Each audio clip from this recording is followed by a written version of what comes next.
In this episode, we're going to take a look at the ATOMOS Ninja-2, which is an HDMI external recorder for your camera. And we're going to look at the the problems that it can help you solve and the problems that you really can't expect it to solve. So let's take a look.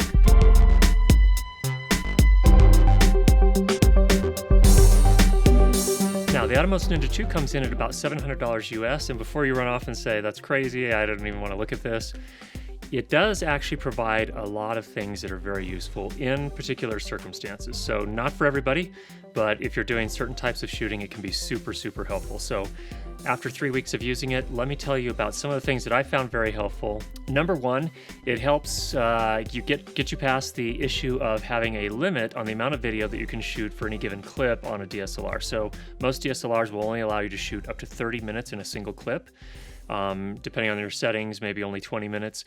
But the Ninja-2, because it's taking the feed from the DSLR into via HDMI to the recorder, that limit is gone. So you can actually, at least in my case, I'm using a Nikon D600, and I can shoot for as long as I've got battery and media available in the ATOMOS Ninja, and also the battery in the camera. And as it turns out, the ATOMOS Ninja batteries will actually last longer than what I've got in my camera. So until I get a battery pack for the camera, my limiting factor really is the camera. The Ninja takes hard drives or solid state drives in the form factor for laptops. So you have a lot of options out there. On the ATOMOS site, it lists a number of devices or hard drives and solid state drives that are specifically tested and known to work really well with the Ninja. And I can attest to that fact. I had a couple that there were older drives that didn't work as well, and they actually encourage you to get a new drive. Now, the nice thing about this is that I can get more storage for a little bit less money, relatively speaking.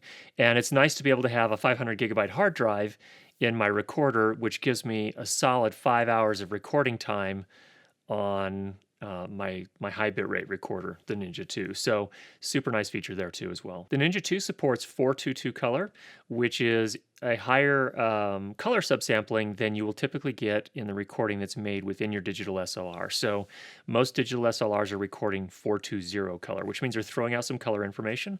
That doesn't always matter, but sometimes it really does matter. And we're going to talk about that in a little more detail later on as we kind of discuss what makes this device useful and under what circumstances it's most useful. The Ninja-2 also has a better recording codec. So the codec is what defines the file type that your recorder or camera saves the video file to. So it's in cameras, it's usually going to be an H.264 format, and that's going to be AVCHD or a .mov file or something like that.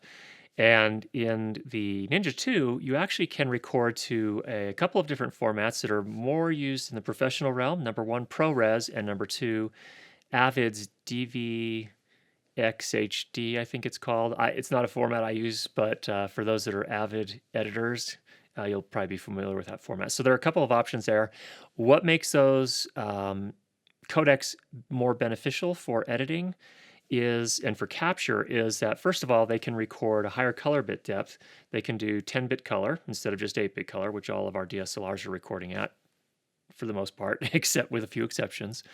And it can also record much higher bit rates than most of our cameras can. So for example, in my case, I'm shooting a Nikon D600. It records at a maximum of a 24 megabit per second codec. And in the case of the Ninja-2, my ProRes high quality setting can actually record up to 220 megabits per second. So that's a 9 times difference. And we'll talk in a little bit why that's important and under what circumstances it may actually make sense to use something that takes up so much more space. The Ninja-2 has a 5-inch monitor, so it's a little bit bigger than what you have on your camera, usually by about 2 inches, depending on what camera you have. And that's super helpful for getting focus and exposure and composition and all that kind of stuff right. It's just a little easier to see. You can see it from a little bit more distance and get a good sense for what you're capturing. Probably one of the things that's been most helpful for me as a Nikon shooter, and this is not going to be as applicable to you Canon guys if you're shooting with Magic Lantern, because Magic Lantern already has these tools, but the Ninja-2 comes with focus peaking, false color, and a couple of other exposure tools that are super helpful. My two favorite, of course, well, for focus, I like the focus peaking because I'm not aware of any DSLRs that come with that natively yet. there might be some, none of the Nikons or Canons do at least. And then the false color is super, super helpful for setting exposure, because what it does is it gives you a kind of a color map superimposed over the image that you're capturing, showing you where the highlights are and the extent to which, or where the highlights are falling, whether they're clipping or not, and also where the shadows are falling and whether or not they're clipping.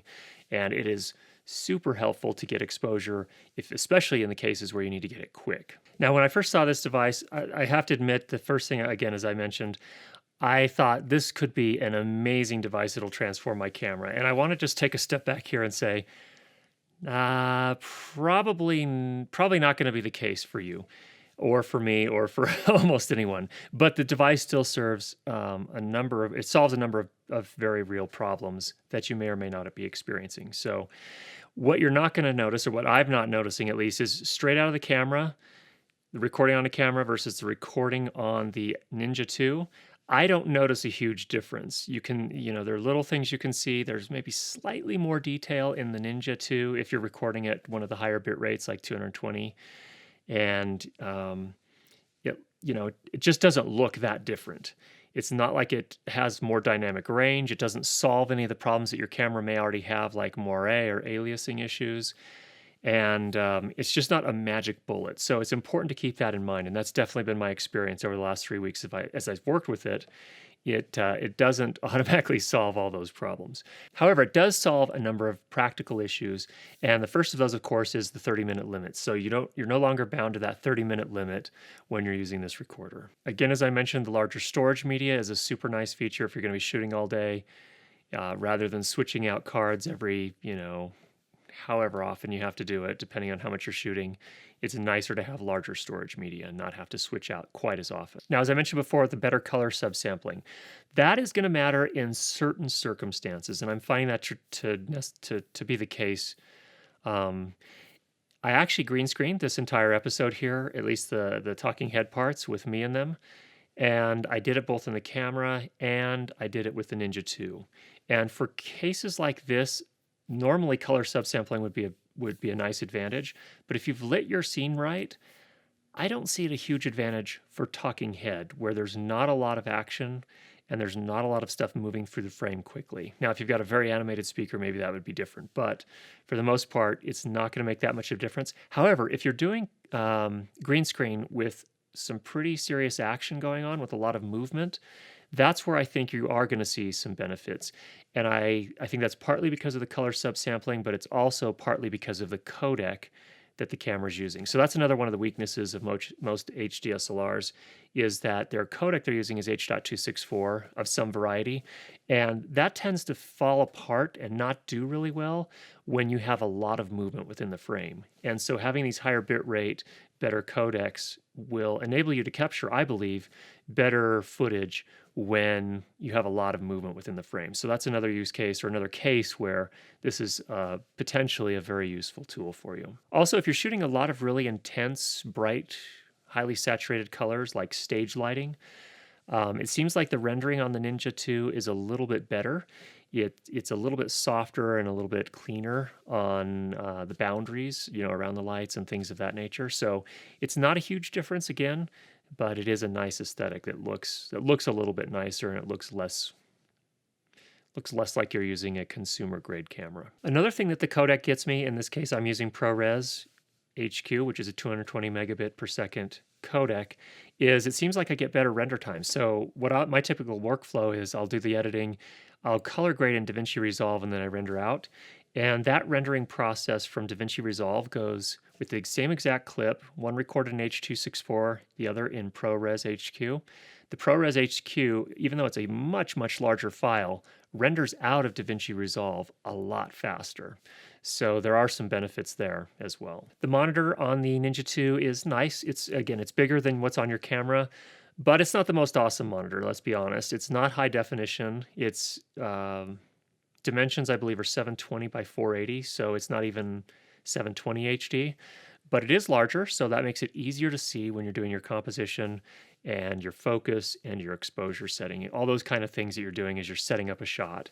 it makes it a little easier to work with. Now, the thing that I find really helpful as a Nikon shooter, and it's not so much an issue for you Canon guys, but because you can use Magic Lantern, it has all the focus and exposure tools. For Nikon people, we don't have this option. The Nikon D800 and D4 actually have a histogram in live view, and you can kind of punch in and get your focus, and those work okay.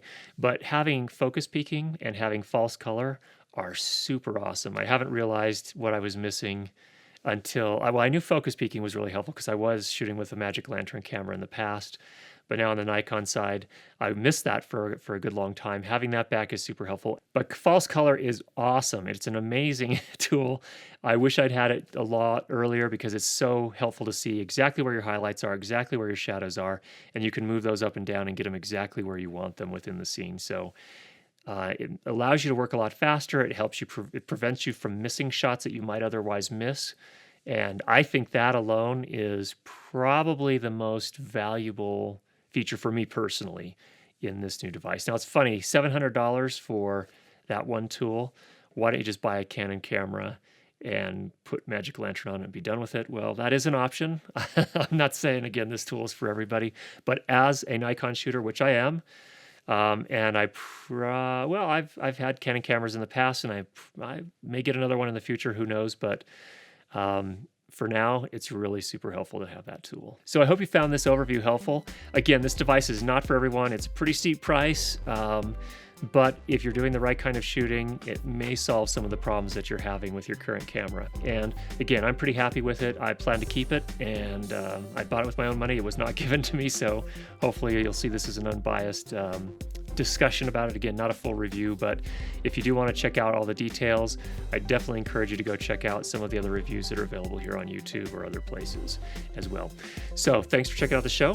If you haven't already subscribed, go ahead and do that. We'll be sure to get you more great videos on how to improve your lighting and sound for video. Talk with you soon.